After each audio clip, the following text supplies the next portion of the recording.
உங்க அப்பாவுக்கு தான் படிக்க தெரியல, உங்க அப்பா தான் முதலமைச்சர், நீயாவது கொஞ்சம் படிச்சு பாரு.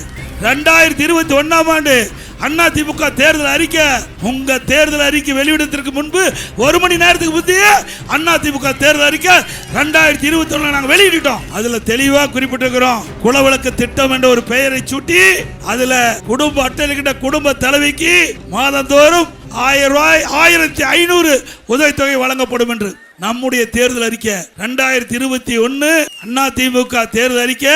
அதுல மாதந்தோறும் குடும்ப தலைவிக்கு 1500 ரூபாய் வழங்கப்படும் என்ற அறிவிப்பு. நாங்க உங்களை பத்தி, உங்க தேர்தல் அறிக்கை பத்தி, உங்க தேர்தல் அறிக்கையை காப்பி அடிச்சு நாங்க வெளியிடல, எங்களுடைய தேர்தல் அறிக்கையை காப்பி அடிச்சா நீங்க என்ன திரு ஸ்டாலின் வந்த உடனே 1000 ரூபாய் கொடுத்துட்டாரா? 28 மாசம் பிரதான எதிர்கட்சி சட்டமன்றத்தில் பிரதான எதிர்கட்சி தலைவரான இருந்தேன். என்னுடைய இருக்க சக சட்டமன்ற உறுப்பினர்கள் தொடர்ந்து அரசுக்கு அழுத்தம் கொடுத்தோம். நீங்கள் ஏழை மக்களை ஏமாற்றி ஆட்சிக்கு வந்துட்டீங்க. கொடுக்கப்பட்ட வாக்குறுதி குடும்ப அட்டையில் இருக்கின்ற குடும்ப தலைவிக்கு மாதந்தோறும் 1000 ரூபாய் உரிமத்தொகை வழங்கப்படும் என்ற அறிவிப்பு கொடுத்து அந்த அறிவிப்பை நம்பி உங்களுக்கு வாக்களிச்சிருக்கிறாங்க. எப்பொழுது 1000 ரூபாய் கொடுப்பீங்க?